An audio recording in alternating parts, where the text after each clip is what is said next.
And just like that, we're live again. Just as Mike rolls in from out with his dog, he was doing something with his dog. It's not a euphemism. It was barking, and he had to take care of it. And I'm Ro, and welcome to Bald and Balding on Thursday night with our special guest. See, it wasn't a euphemism.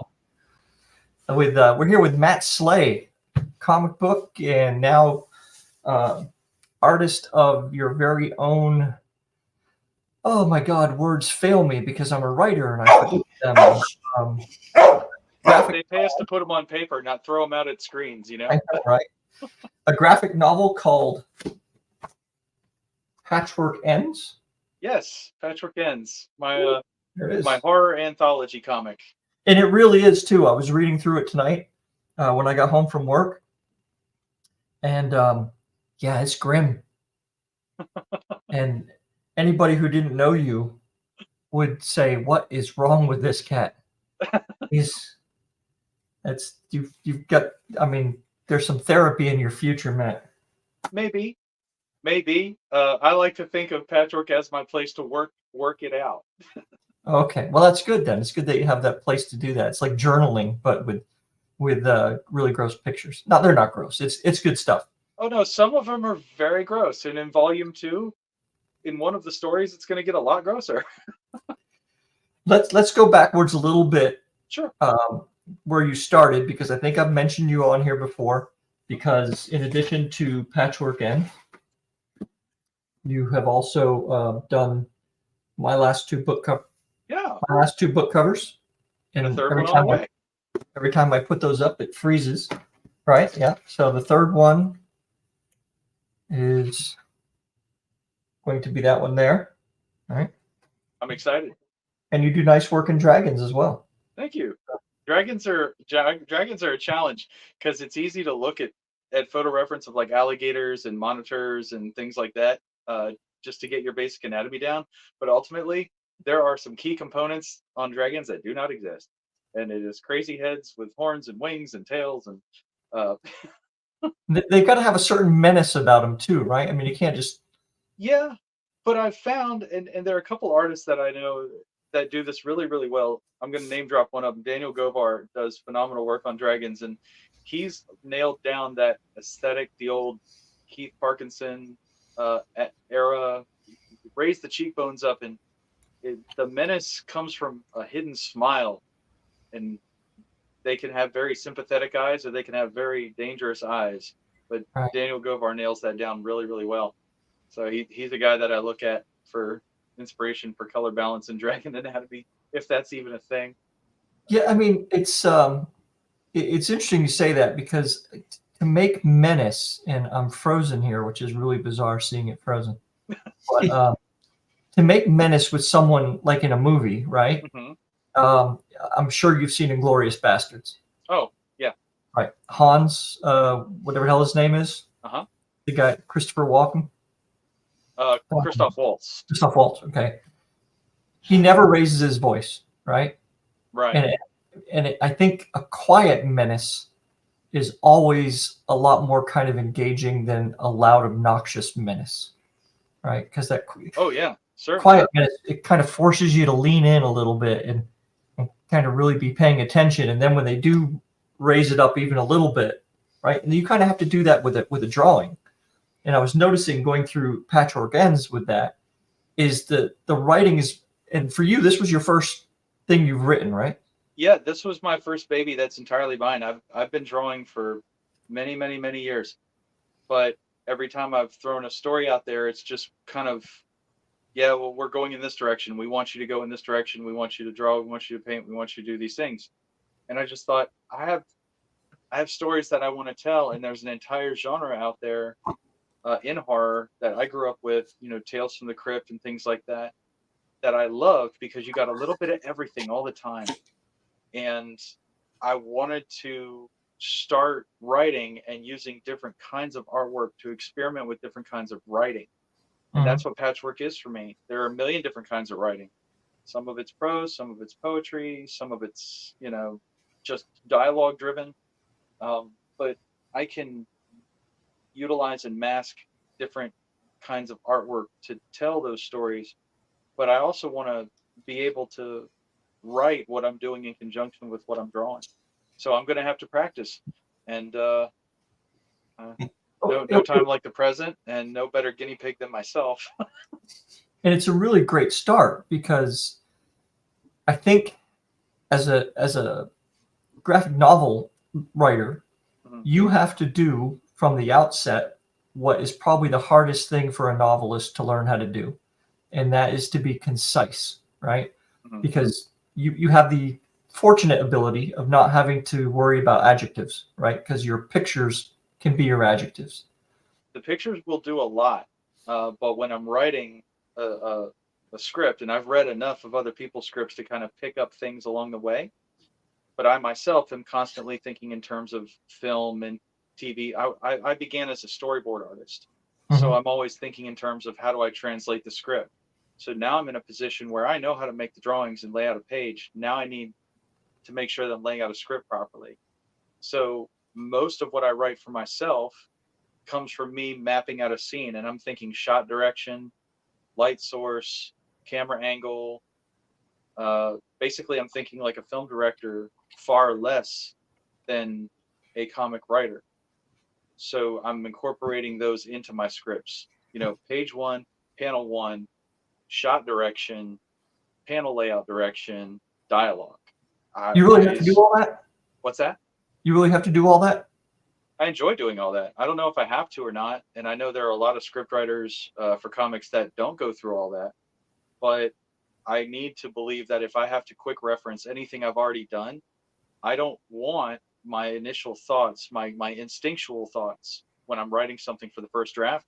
I don't want my instincts to be lost. If I had a good idea, I want to be able to reference it later, no matter what panel it's in. But if it's a bad idea, I'd like to be able to look at it and kind of analyze, why was this a bad idea? Because this didn't work. If I'm going to make something pop off on page 8, 9, 10, do I need to drop a hint on page 2 and 3, or can I sneak up on it later? So I go through all that basically so I can also become a better editor. And again, no better guinea pig than myself. What comes first? What do you mean? The chicken or the egg, the writing or the art? There will be plenty of comic book artists who say that it all hinges on the art because it's a visual medium, and they're right. But any working comic book artist will be the first to admit and tell you very plainly, the script is God. The script is the law, and you can bend the law, but you cannot break the law. And if you're not paying attention to what the writer's doing, then it's just you. And are you, as an artist, enough to tell the whole story without the writer? Are you good enough to do both? I would like to be. I'm practicing. There are some great ones out there who are good enough to do both. Frank Miller's one of them. Yeah. But unless you are already confident that you are that caliber of an artist and a writer, that's some thin ice to traipse across. And I'm not that confident yet. So I am going to try and do all of these things, but I'm going to keep the tasks separate and constantly be referencing all of them once they're all put together, so I can learn to make a tighter product. So, two things. One, I just want to tell you, if you like the Crypt Keeper type Tales from the Crypt stuff. Oh yeah. The previous guest that we had on, Brian Grover, he says his is all like the Twilight Zone. He's like, shut up, dog. Sorry. He says he writes like Twilight Zone. Sorry, you're going to hear him all night apparently. I played with you twice. Go away. Playing traffic. So anyway, and the other thing is we did have a question from the Peanut Gallery. And I'm going to put myself on mute. Ryan, who is going to be a guest of ours, I think, next week, said, can a novelist use the same techniques while writing scenes or prose? Oh. That's for you, man. Oh, that's for me? Yeah, yeah. I mean, absolutely. I can't say that I'm a prose novelist necessarily, although it's not off my radar. But because of my background, storyboarding, I've spent more time on commercial sets, film sets, things like that, storyboarding for animations. And and in comics. So if I want to write prose, and I've tackled this a little bit with Volume 2 of Patchwork Ends, because I am writing differently for Patchwork 2. I would say yes. If you are very visual in your thinking and visual in your creative method, absolutely work it out like a film director and work it out like a screenwriter. Type it all out in those steps and stages, and then from that scene that you've constructed, break it down and then rebuild it as a prose writer would. Construct the scene out of a series of pages made out of a series of paragraphs and passages. You can still do that. You're just doing it a different way. Yeah, absolutely. Yeah, I think in novel terms, it's called plotting. And, well, I mean, I don't say that to be dismissive of what he's saying, or of the question. I just think that, you know, I've heard of people who go to great lengths to plot out their novels, and although most of them aren't using imagery, they're writing anywhere from 10,000 to 40, 50,000 words. The guy we had on Colin earlier this week said he did what, like 140,000 word outline for a 300,000 word book that he edited down to 120,000 words or some nonsense like that. Yeah, he started 30,000 and then it went to 100. Then he wrote it to 170 and cut out 130 and started with this. Oh my God, I was getting nervous just listening to him. I was like, that you write 500,000 words to get 100,000 word book published. Ugh. And see, I run into the opposite problem. If I start cranking out too much in terms of like detail and plotting and things like that, immediately I have to start thinking about what can I fit on this page.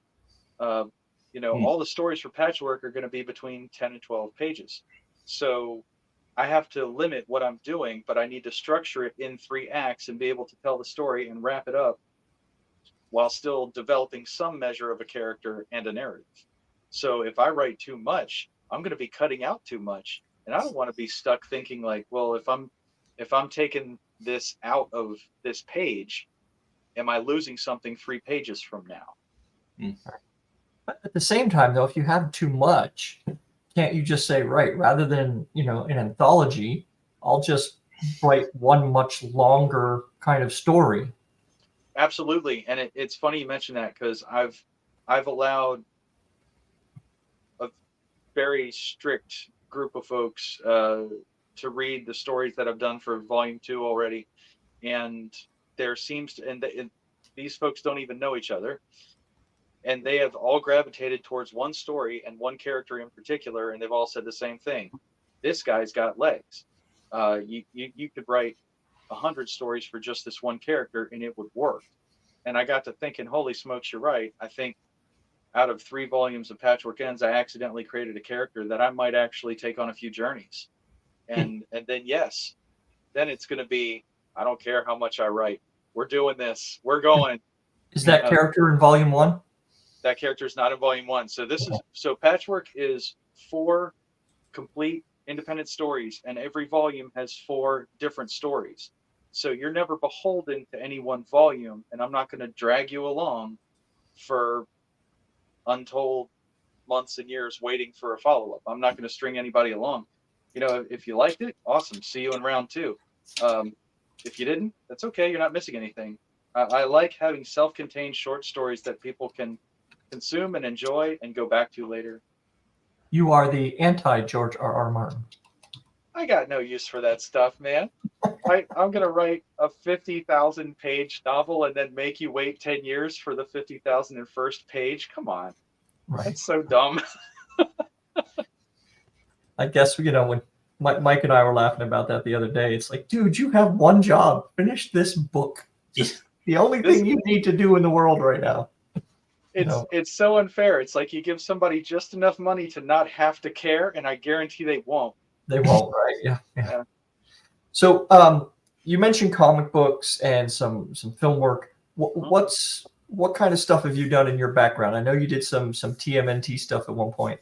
Variant covers for Ninja Turtles. I did the covers for the Equilibrium comics when American Mythology put those out. I need to think.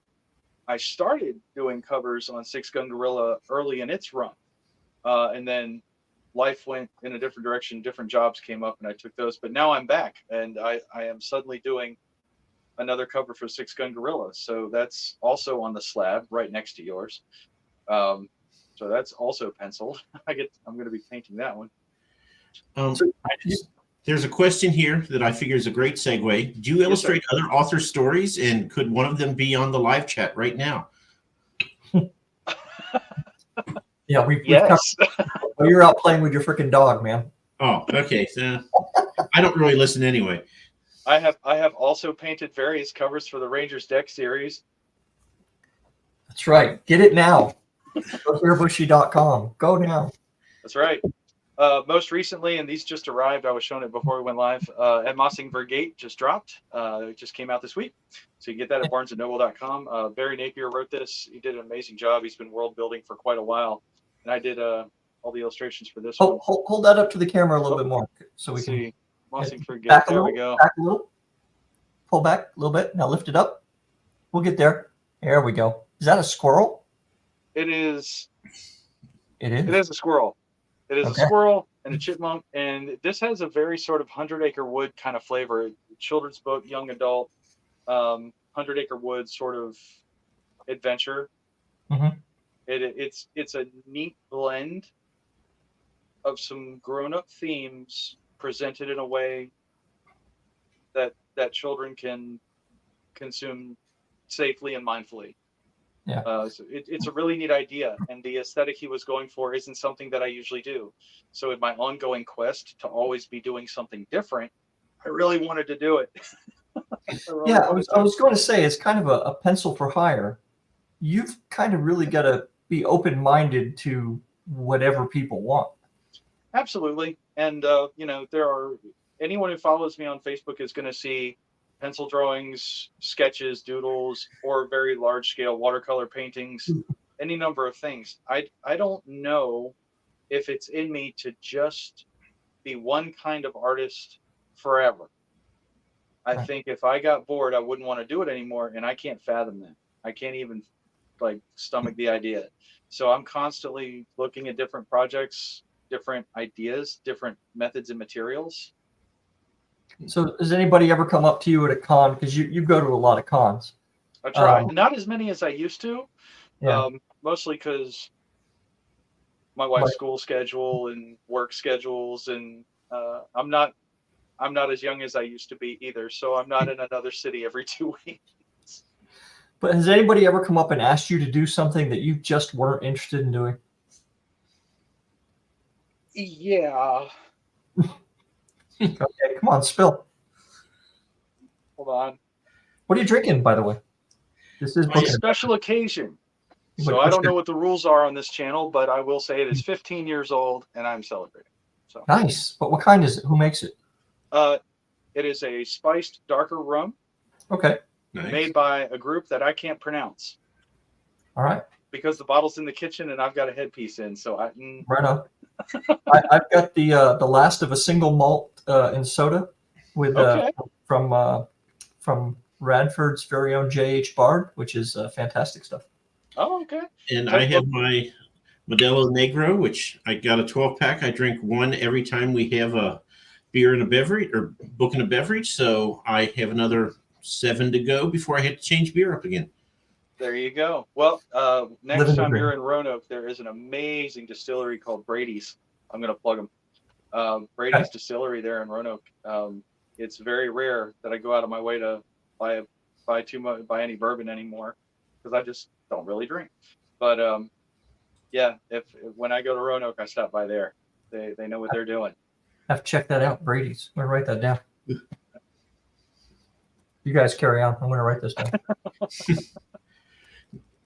So how long ago was it, Matt, that you were doing the Teenage Mutant Ninja Turtle covers?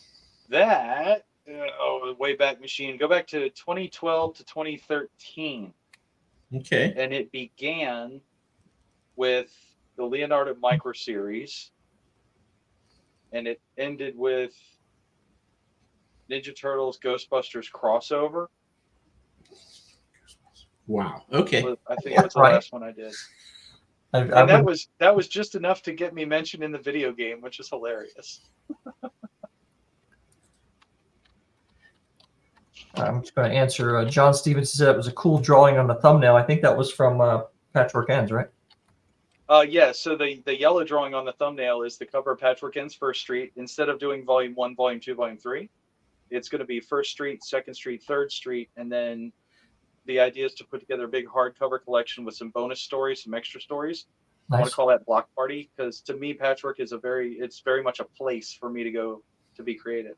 Cool. It's as much of a psychological experiment as anything else. So yeah, this Patchwork, and then the Michelangelo piece, that was a private commission that I did for somebody, but I use it as a convention banner now because I just really like how it came out. The oh man, I just forgot my question. Shit. That's not good. Is it art related? Is it writing related? It was art related. Comics? It was. Is it about conventions? Is it about liquor? I don't know what it's going to be about now. Hey, you know what I wanted to ask you about? Because we don't want to get too contentious here. Ooh. AI. What's your thought? I know damn well what your thought is. I just want to hear you say it.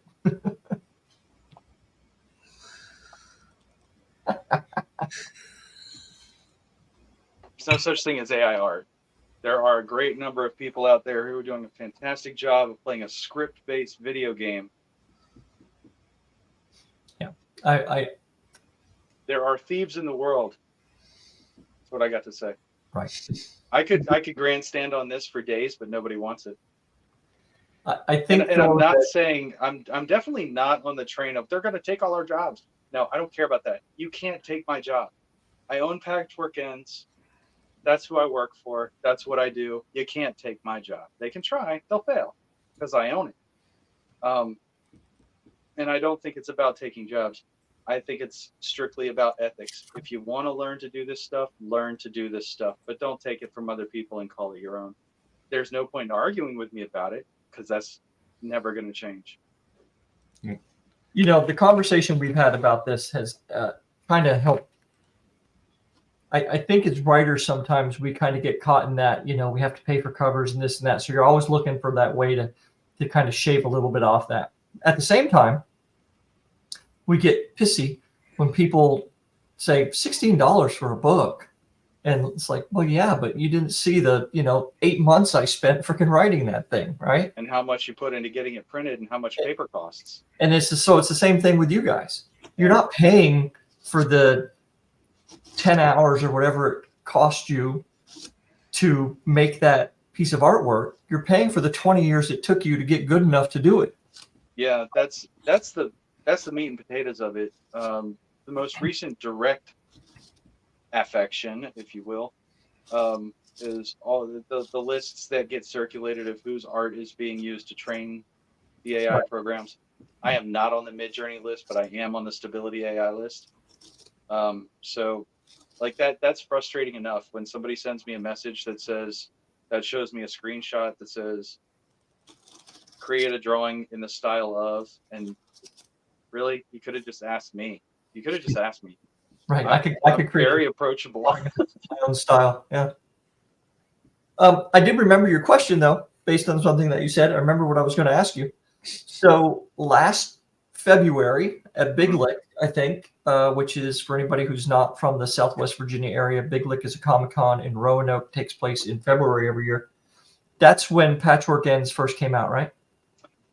Yeah, no, it was the August show. Oh, was it August this year? I think it was it August or September? I think it would have been August because it's the same weekend as Stepping Out. Yep, okay. And it was before Baltimore. And you were just going through. You were a busy man at that table. I was a busy boy. You sold out of those pretty quickly, yeah? I did. I almost sold out at that one show, and then everything that I had left, I kind of bolstered my numbers a little bit, and then went to Baltimore and sold out there. So the first run of Patchwork sold out in about a month and a half. It was done. Nice. So I had to get more. I just had to get more. So that's what I did. So now I have more.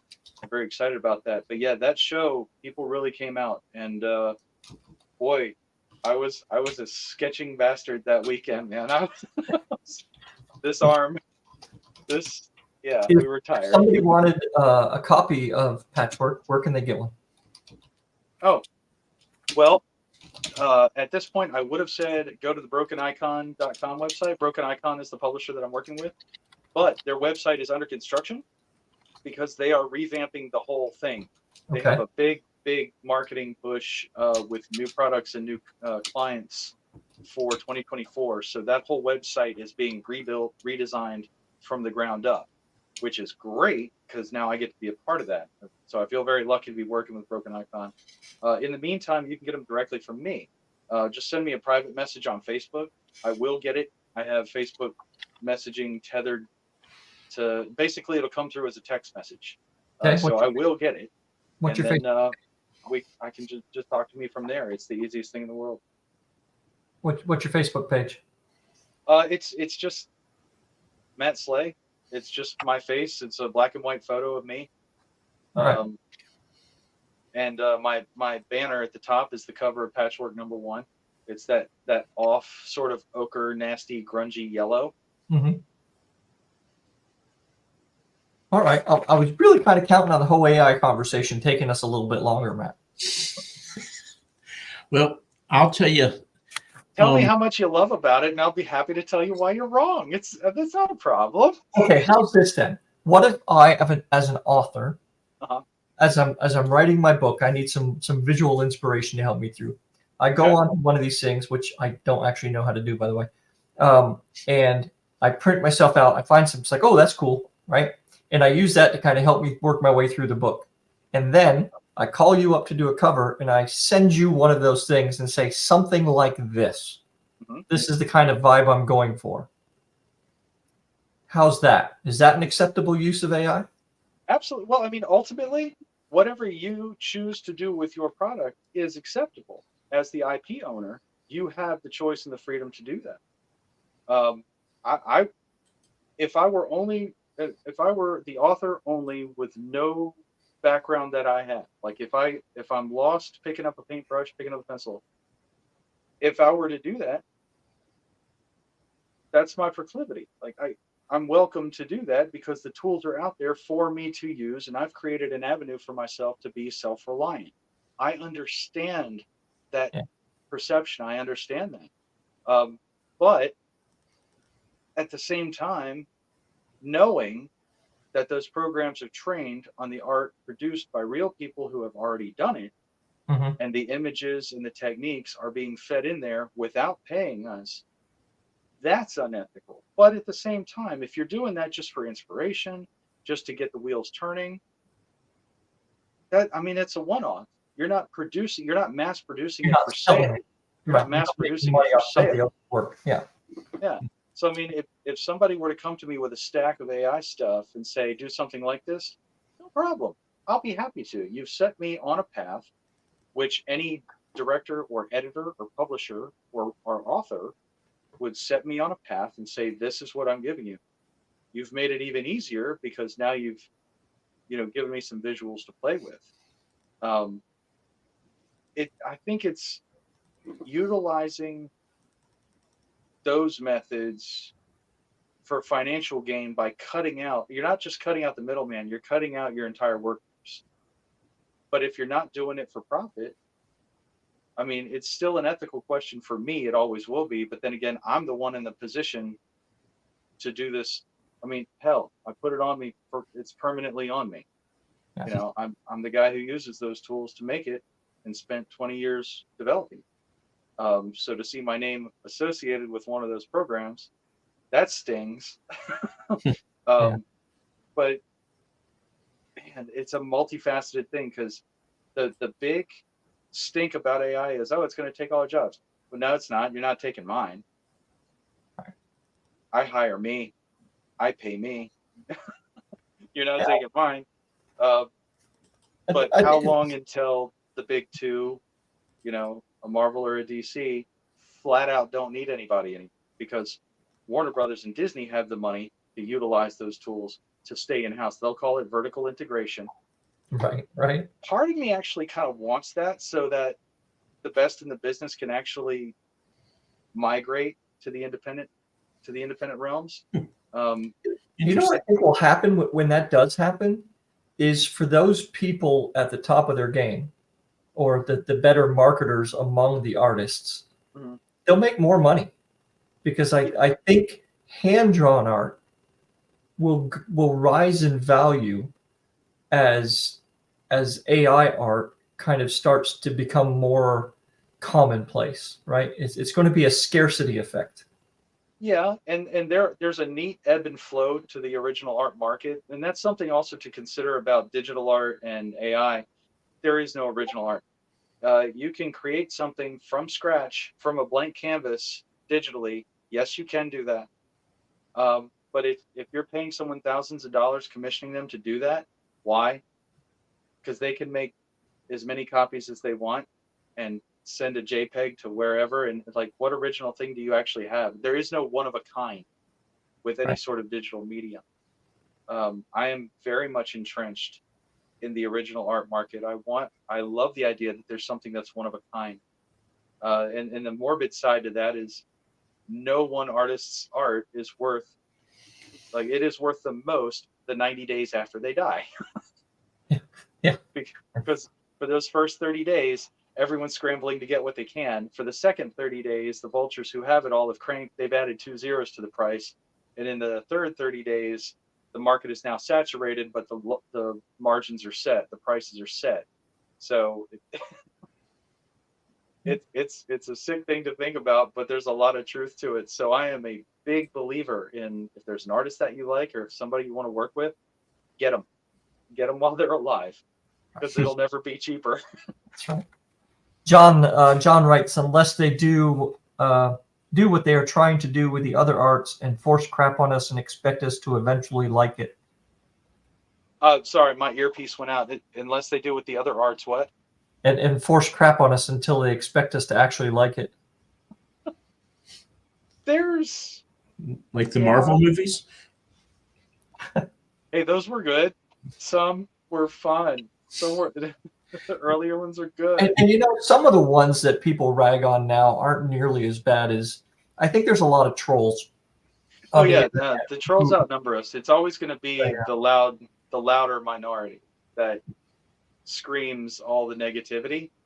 But I think there's also a segment out there in the internet world who every time Marvel or Disney come up with a movie that has a female lead, just automatically bag on it because of that, right?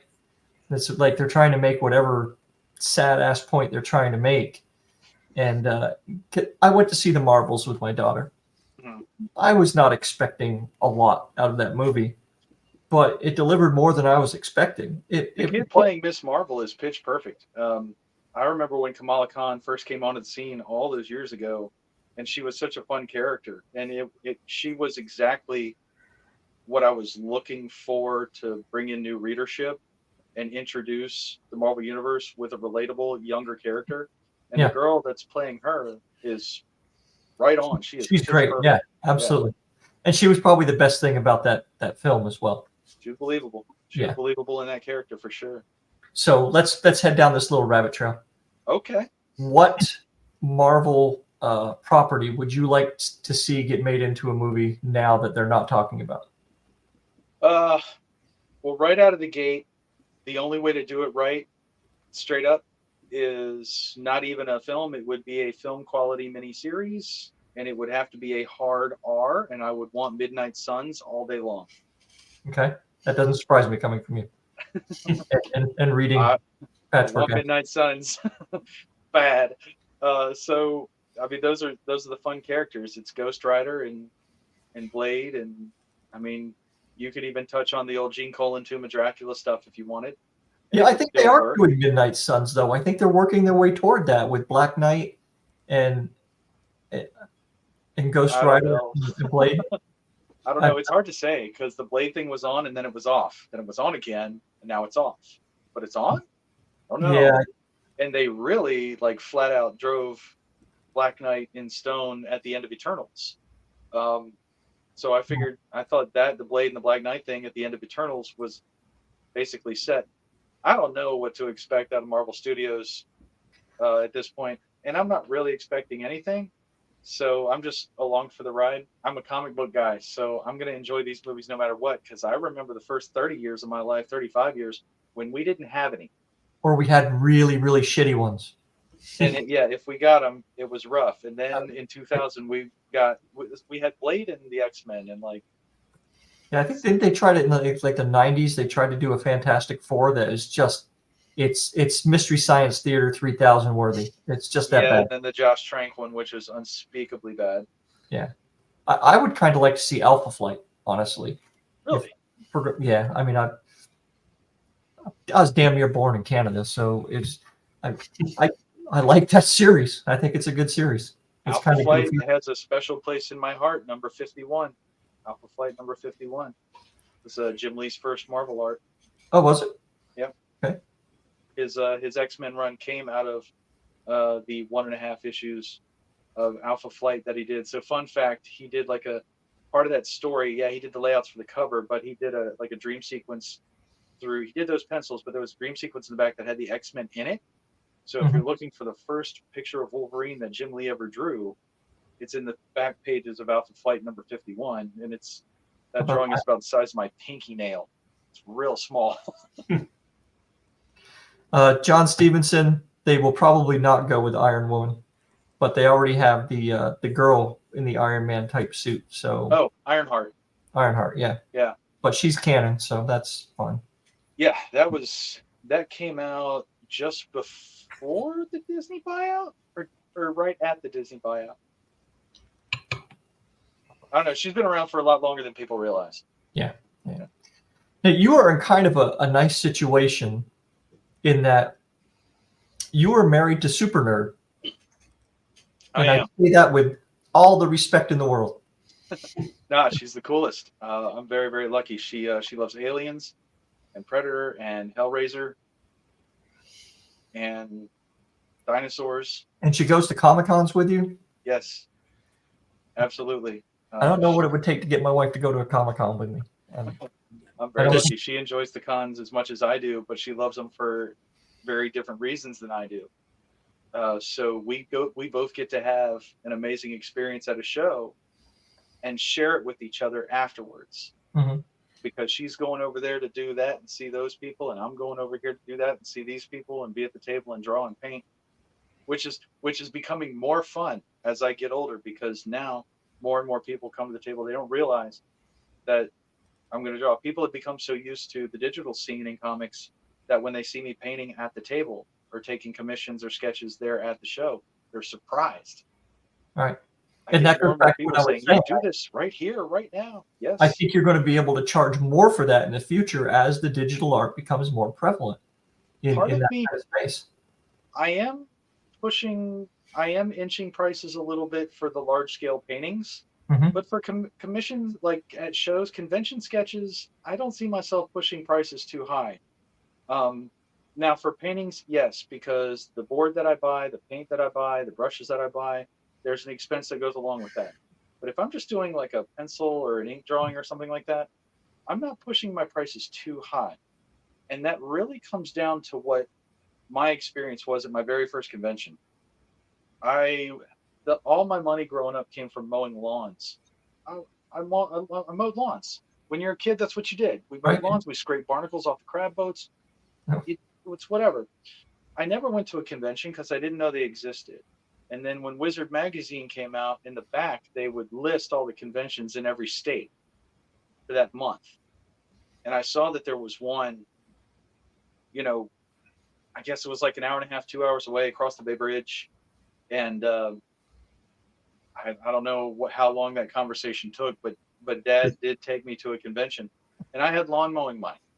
Mm-hmm. And I blew it all. Oh, that book is signed by that guy, and that book is signed, and it's not even rare or old, it's just older than me. And that was enough when you're like 9 and 10 years old. That's enough, But there was an artist there named Lee Weeks. And Lee became one of the biggest influences on me. And in recent years, he's become a friendly acquaintance. And I think his granddaughters go to school here in town. So when he's in town, we bump into each other at Starbucks and draw. It's fun. But when I was there, he was working on Gambit pages for the Gambit miniseries, and I saw all around that people were asking artists for drawings, and I said, "Can I have a picture of Gambit?" And of course, there's a price tag that goes with that. But I already blew all my money on books, so I didn't have any money. But I was a little kid, and he was so great, so grateful. And Dad was right there to say, "Hey, you like to draw? Tell him how much you love drawing." And so I did. And he said, if you just keep practicing and draw and practice every day and never stop, and just learn as much as you can, I bet you'll draw the best Gambit you've ever seen. And I took that to heart. I'm gonna grab something off the desk. Every day of life since then, I've had this picture of me shaking Lee Weeks' hand on my desk. Oh, nice. So that's when I was a kid, shaking Lee's hand. So I've always had this. And fast forward about 15 years, I saw the table layouts at Heroes Con one year, and my table was right across from Lee. And I hit him up on Facebook. I thought, okay, I'll be that stalker guy. I said, "Oh, Mr. Weeks, this is really untoward, and I apologize. So I just wanted to reach out." And I kind of told him that story. I doubt you remember, but this is what that meant to me. And I did start drawing, and I drew every day. And I went to VCU, and then I went to the Kubert School, and I finished up at Radford, and I did all the things that you said to do, and now I make comics. And I just wanted to say thank you. And that Heroes, I sat with bated breath, like, just waiting for him to walk to the table because he was right across from me. And he snuck up beside me and he's like, "Hey, Matt, you want a cup of coffee? I'm going to grab a cup of coffee." Like we were old friends. and that guy just blows me away. Every time pencil touches paper, I learn something new from him. And every time I see him, he's just such an incredible human being. But I have kept this picture every day. And yes, I do have a Gambit from him now. Nice. It was the commission that took 25 years. I always find it a little amazing how easy everyone is generally to get along with at a con, as vendor-wide, right? Yeah. I've always had great experiences with everybody. I have found that there are creators and artists and writers that do not always get along, right? And that is okay. But I have found that comes primarily from people being willing to share way too much on social media, and then they bring that with them to whatever con they're at. It's like they want to go in there just ready. Yeah. And I'm not interested in that. I grew up loving comics, and I plan on dying loving comics. I think Mike and I were at a show once, and there was another writer there, and I forget the person's name, and I've never met them, but they were one of the very rare people who would kind of poach people from tables. Know exactly what you're talking about. Yeah, right. Cincinnati. Yeah, I don't know if you've ever say poach. Poach, right? So if you're sitting there talking to a potential customer, they would kind of wander up and say, "Oh, hey, if you like that, I have this down here too," right? Oh, yeah. It's very uncool. Yeah, that's just sleazy. Yeah. Yeah, right. John Stevenson said something that's written in German. I don't know. Like they're more excited about their vlog than the con. That must be. I think that's what he means. Yeah. I feel like there's a little bit of that. I've always done. Yes, I have a Facebook page, but I limit those interactions to being about nerd stuff and music and comics and movies and get a good cheap laugh once in a while. But I don't have any other social media really. Twitter, X, or Instagram, or and it hasn't, pick one, and I don't have it. It hasn't negatively impacted you. No, and I get what everybody says. Well, you have to have Instagram because then you'll have 10,000 followers overnight. Okay, well that doesn't translate to dollars, and this is my job. Right. I am looking for interaction that allows me to learn and grow artistically so that my skills can develop. But ultimately, that has to turn into a revenue stream that is going to provide me with a means to continue doing what I love. And heating your house. Paying the bills is a big deal. Yeah. We have to be able to do that. You still have a job, a 9 to 5? Oh, yeah. Yeah, okay. Yeah. I mean, comics has gotten better, and Patchwork has allowed me to expand that. But, Amanda's also still in school. Right. So I'm keeping the 9 to 5 and doing comics and writing and everything else while she's doing that. And then once she graduates and she's out in the world practicing, then I'll go back to comics full time, and then I will focus almost entirely on patchwork and other side projects. But I have learned, and this lesson kind of hit me about 5-6 years ago. I'm not really chasing the same dream that I was when I was a kid. It's not all about I gotta draw X-Men, I gotta draw X-Men, I gotta draw X-Men. No. What I learned from drawing Ninja Turtles is that I was a much bigger Turtle fan growing up than I thought. And the indie stuff, I have all the freedom in the world to be as creative as I want to be. And every step of the way, I'm learning something new and getting better. So I'm not chasing the childhood dream because I realized I'm already living it. So now it's time to switch up the childhood dream, have the grown-up dream, which is push this as far as I can, as many different avenues as I can, until it's really all that I'm doing. And I'm about 3 to 4 years away from doing that. If I can just jump in. Sure. No. Do you think this is your show or something? Get the hell out of here. I mean, no. Bro said no. On Twitter, El Montague, our good friend. Sorry, I'm a Capulet. I can't do this. He asked if we've seen any of his questions, and I told him no. It's been all John Stevenson all the time. And I'm watching on my phone, so the writing is so small I can't even read my own name. So I told him if anybody else is having that problem, your questions aren't showing up because John is taking all the limelight from everyone, and I don't know how he could possibly be doing that. Yeah, the last thing we got from EL was at 7:14. Yeah. So I told him just to forward on Twitter to me, and then I will relay the questions. All right. Yeah, absolutely. I'm always happy to answer questions. In another life, I was a teacher, so I can relay information like a champion. Awesome. What do you got, Mike? No, El Montague just wants to know because he said I've been posting everyone's comments and not his. So it's not personal. Trust me. I mean, we may have a Capulet on here, but I'm pulling for the Montagues. All right. Well, then. Oh, here we go. Take thy beak from out. He just said, I would love to see your favorite piece that's close at hand. Mine? Yes. Not mine. Yeah, not mine. I do bad stick figures, so it has to be you. I'm not even in my studio. I just have books all over the house. But I do have a painting over here. I'm going to get weird and go out of frame for a second. Yeah, sure. Yeah, that's all right. I mean, it's only your show. Why would we want you in frame? This is the most recent thing. And it's watercolor and it's in flushed out lighting. But if you want to see it, it's on my Facebook page in higher resolution. So Sabretooth versus a Sabretooth. Oh, yes. Nice. Like it.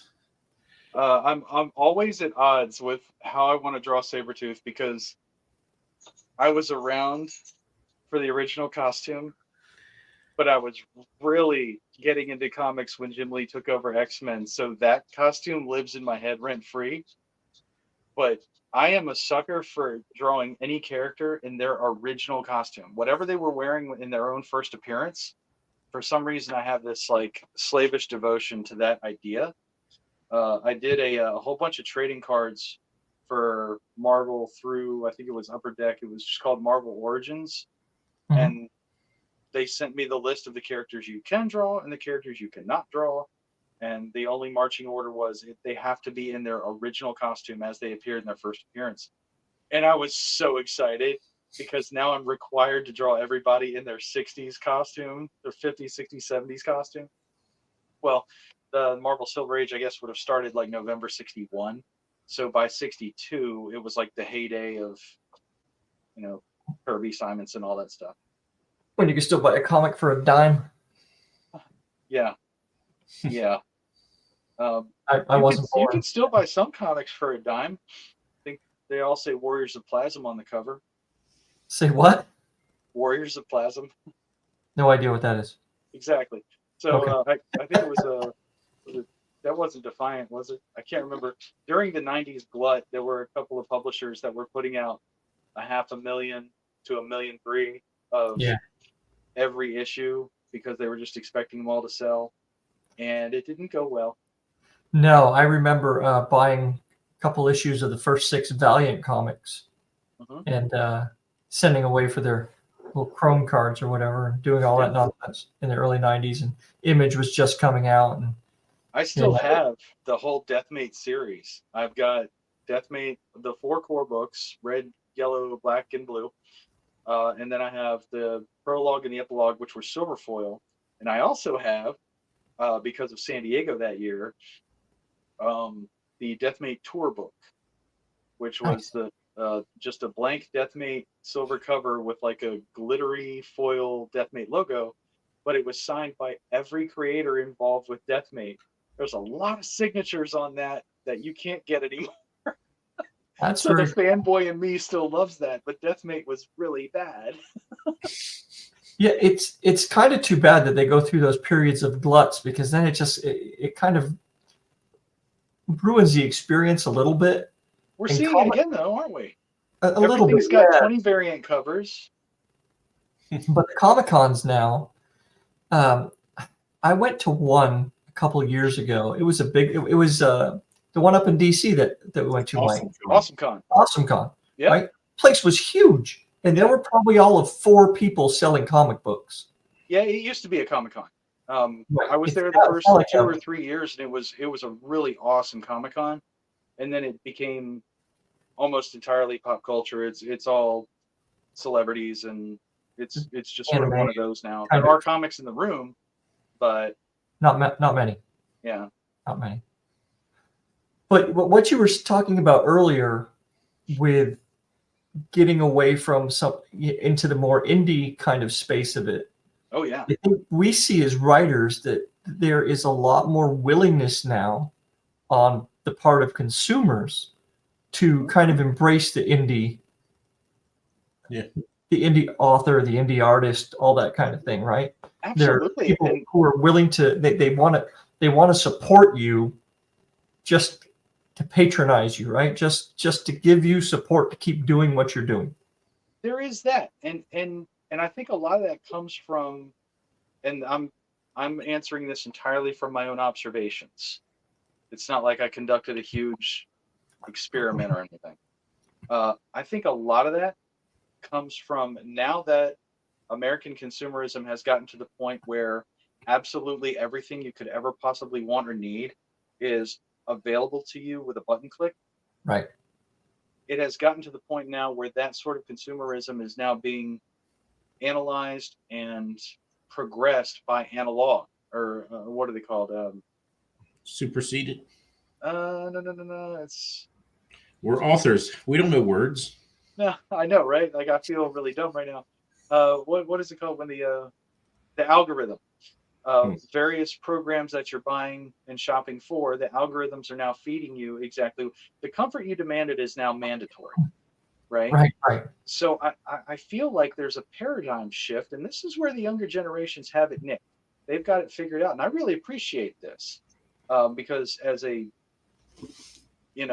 solid, squarely in the middle Gen Xer, I'm supposed to not care about anything ever. And everyone just needs to toughen up and get over it.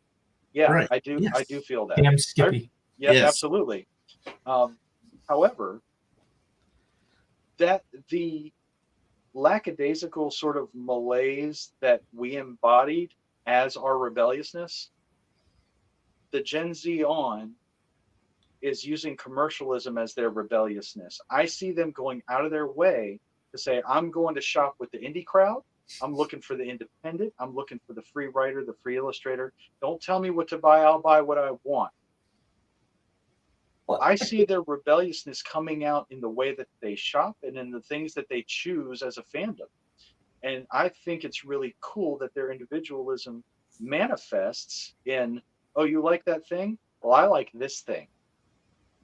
And the more different it is, the more out, sort of indie it is. All right. The whole hipster concept just melts and fades away because now everybody's into something different. And so that opens up the independent creator landscape to absolutely anything. Yep. You are free here. Now here's the flip side to that. Whether you are a consumer or a fan or a creator, you're going to have to work twice as hard to get what you want, but it's worth it. Yeah. It is absolutely worth it. I think that even when in the 80s, right, there was always the desire to find something. Even we had that desire to find something different, right? So the thing that wasn't what everybody else liked. To this day, I don't like top 40 music because it all sucks. But I didn't like top 40 music back then because Pretty much. I liked a different type of music, right? I come from punk and metal. Yeah, but metal comes from classic rock and hip hop. So right. I'm more of a classic rock, prog rock kind of guy. Most of my friends, even when I was a kid, didn't know who Echo and the Bunnymen were, and most of them still don't. That's okay. Yeah, Erasure and all that. But I kind of like anything that was top 40 or like top of the hits. I wanted nothing to do with that. I wanted my own thing. So in today's world where you have everything that is so kind of blah, right? It's just all the same all the time. Going to a con and finding all this different stuff gives that outlet to have something different that nobody else has. So, if your friend comes over and you've got a piece of Matt Slay art on your wall, they don't have that, and the only way they're going to get it is to go find you. Yeah, come find me. I'm happy to do it. I'll name drop. At Baltimore last year, I ran into Mike Walls, who is a friendly acquaintance from the Cartoonist Kayfabe channel, and we got to talking. And he had music at his booth. He wasn't just selling indie comics that he made; he was selling indie music that he produced. Nice. I'm starting to see underground record sales at Comic-Con. How awesome! And there's more of that too, I think. Yeah. So I'll just he wants to talk. What do you got?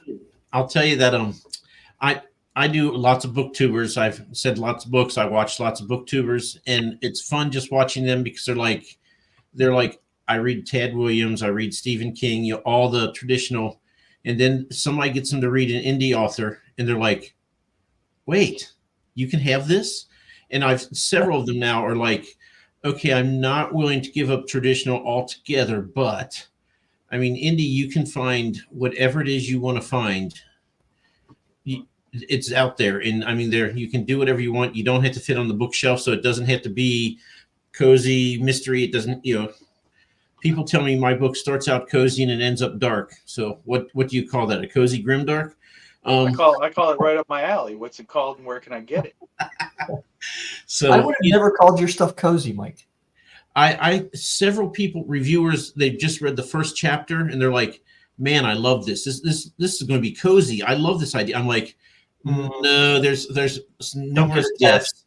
Don't get attached. They're cozy deaths. Sure, that's what they are." Were any of my deaths cozy, bro? No. Oh. I was, my daughter was looking. I was reading it upstairs, and she said, "Your daughter was looking at that?" No. She was watching me read it, and she said, "I'd like to take a look at it." Uh-huh. And I said, "Okay." And then I got to the one with the pet. Which one? The cat? Mm-hmm. You know what though? It's like not going to that won't fly upstairs. I'm gonna defend myself here. See, I was waiting for somebody to say something about the cat. Hello, everyone. Hey, Drew, what's up, man? I can't read that small. It says it's about Mike's. Mike has multiple award nominations in Books with Bengus Khan's 2023 Book Awards video that recently came out. Hey, congratulations, Mike. Bengus Khan was one of our first live guests, and he has a BookTube channel, and he decided to do some awards a la the Emmys this year. And Mike never got up to give a speech, but he had his name read out of an envelope. So, and that's what it's about. That's why we do it. And that was the coolest idea.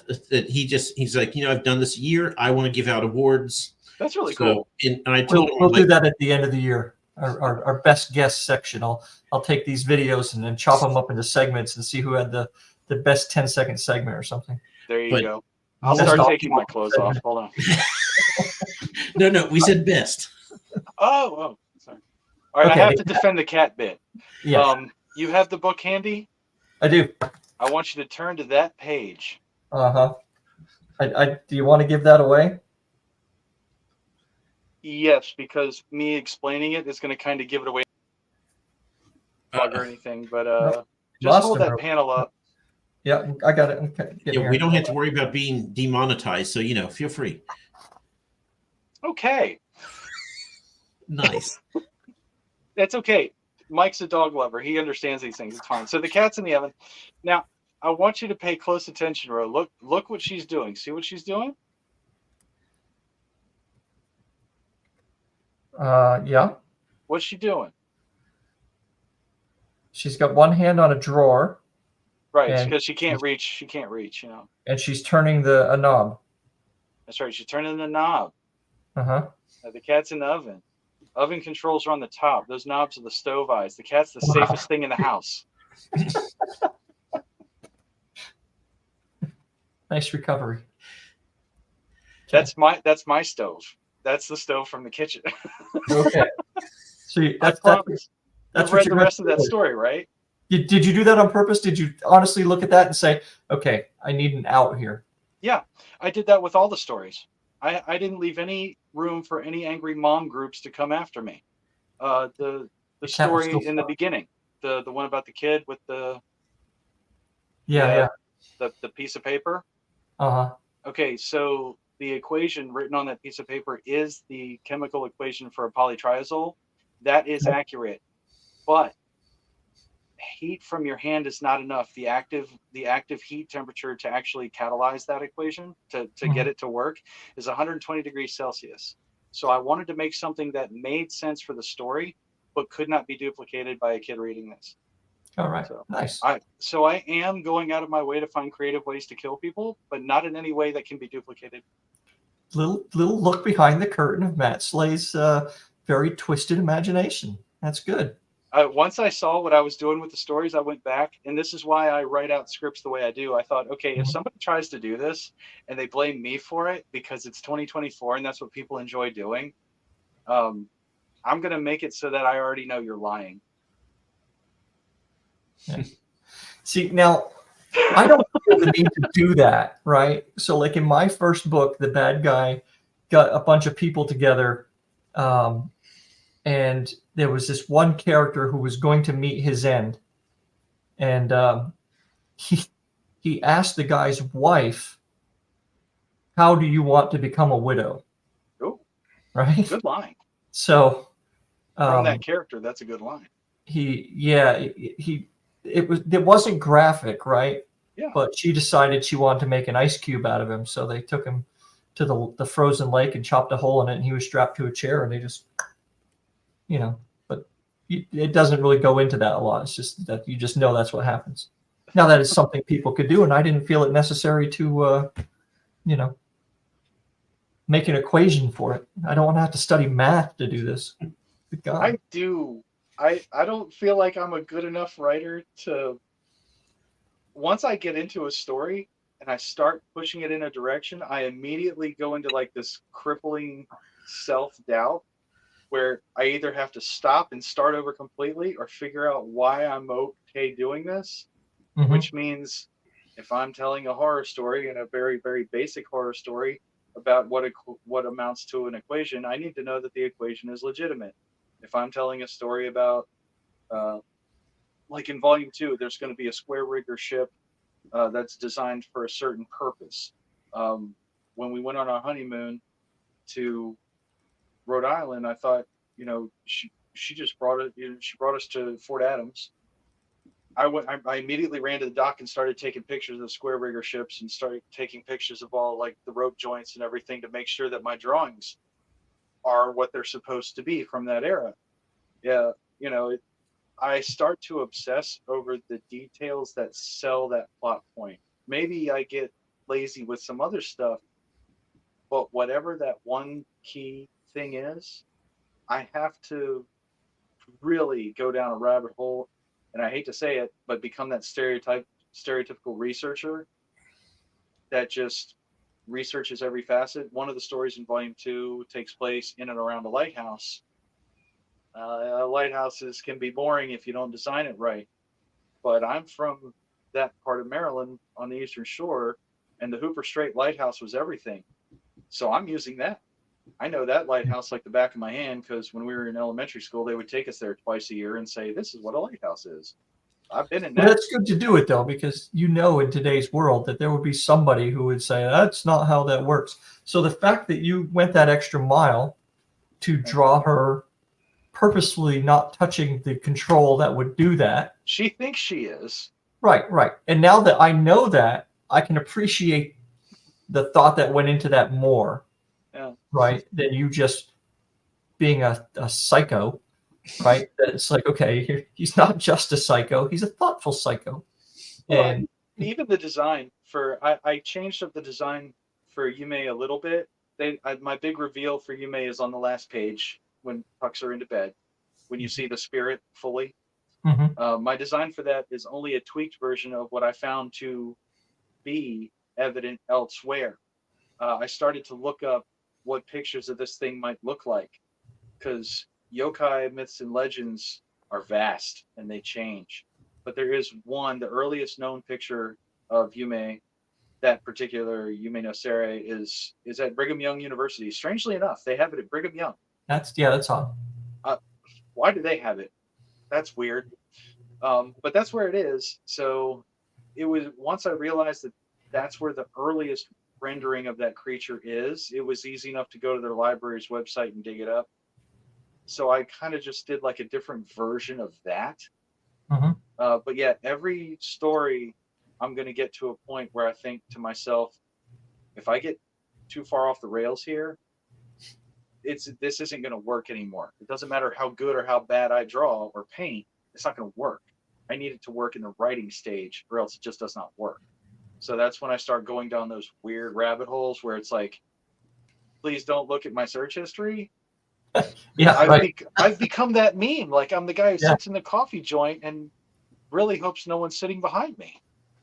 Well, you've done well, because the Western story that you have in there really reminded me of what the hell is that really short little Western thing? I shouldn't have even brought it up because I can't think of it. Buster Scruggs. Oh, the Ballad of Buster Scruggs. It gave a lot of Buster Scruggs vibe. Thank you. So that one was interesting, because in all of my stories, in all of my volumes, I want to have at least one story that has a little bit of humor to it, to offset some of the heaviness. I want there to be a fun one, but it needs to be fun in a way that makes you think. Yeah. And that story, Oh Well, is a genuine EC style, oh, it was this all along and I didn't realize I was in this much trouble. I've been in this much trouble since the beginning and I didn't know. And I wanted it to be that. But that is essentially a play. That's a one-act play starring two people. And the two voices that came to me, I didn't write that. I feel like once I had the cast in my head, I just heard those two actors having a conversation. And for me, is it Silas? I think it's Silas, Jacob Silas. Yeah. The cowboy himself. That was John Turturro by way of Secret Window. And the zombie was Walton Goggins playing Walton Goggins. He can do that any way he wants, and that conversation would work just fine. And once I had those two voices in my head, that whole story wrote itself. All right, so we've been talking a lot about this. If you don't have it, go find it. And hit me up on Facebook. I'll hook you up. We can figure that out. What's going to set someone back? The books are $20 a piece. $20. There you go. It's a quick read, but it's nice. It's all black and white, right? Yeah. So volume 1 is going to be all black and white, very basic, rudimentary pen and ink line work. Volume 2, I'm doing black and white wash paintings for the whole thing, and then volume 3, I'm color painting the whole thing. So the writing experience evolves, the art experience evolves. So as a completed work, I have learned to push myself from a foundational sort of style of making comics to something much more experimental. So this is a learning, growing, evolving experience for me, and that's forcing me to push the writing that way as well. And if you are going to be in Roanoke on February 10th and 11th, the big writing something here in the thing. The Big Lit Comic Con is at the what's it called? Center. Berglund Center. So if you're you from the area, you might know it as the Roanoke Civic Center, but if you're from outside, it's called the Berglund Center. And you will be able to find Matt there, but you will not find Mike and I there because we didn't get in time this year. They sold out super early on tables. I had no idea that they were sold out that quick. I'll have to make well some before phone calls and see where everybody stands on that. Well before Christmas. Oh, really? Well before Christmas. Yep. They've got those guys. They know how to run a fun show, and they've got something up their sleeve if it's sold out that quick. Yeah, it's a great show. It's a lot of fun. I'm sure tickets are still available. I know family tickets are still available. The last 2 years, I've gone up in the August one to see you, and I stood in line for about 15 minutes and got in on the day, so that's not a big deal. Yeah, that's not bad. That's not bad at all. Cold in February, but it's all right. I've done shows on. I've done Seattle. Was it Emerald City Comic Con, and there were people waiting outside for 2.5 hours to get in. So, nice. Emerald City's a good show too. But I mean, unless you're just up and going to Seattle, it's right. It's hard to carry 100 books, on a plane. Mike, you look like you want to say something. I think we're wrapping up, and I just want to remind everybody our next show is Thursday. It's Ryan Skeffington. His first book is Lost Souls. It's sci-fi. And I was on Beard of Darkness's show last night, and the more they talk about this book, the more I figure I have to read it. I'm very excited. There's a chance that Ro doesn't know this yet, that we might be interviewing somebody on Tuesday. Okay. But check the channel to see. Yeah. We are trying to get to all the SPIFBO 9 finalists, and I have 2 people who I'm waiting to hear back to schedule. So it may be Tuesday or Wednesday. Actually, it might be Wednesday, not Tuesday. But anyway, check the channel there. I will post it on Twitter, hopefully, if I remember. Social media is not my strength. And yeah, that's all I want to make sure we said. And like and subscribe. It's never too late. Matt, thank you for joining us. Thank AJ for letting us borrow you for the last hour and a half. Oh, absolutely. She's happy to be rid of me. All right. And thank you for not taking your clothes off. We appreciate that. Yes. This time you got off light. All right. Thanks, everybody. Everybody who hung out with us. Sorry that your chat, we couldn't see hardly anybody in the chat, but we'll try to see what the deal is with that. If anybody's got any questions about Patrick Renz, or if you just want to yak about comic art, hit me up on Facebook. I'm always down.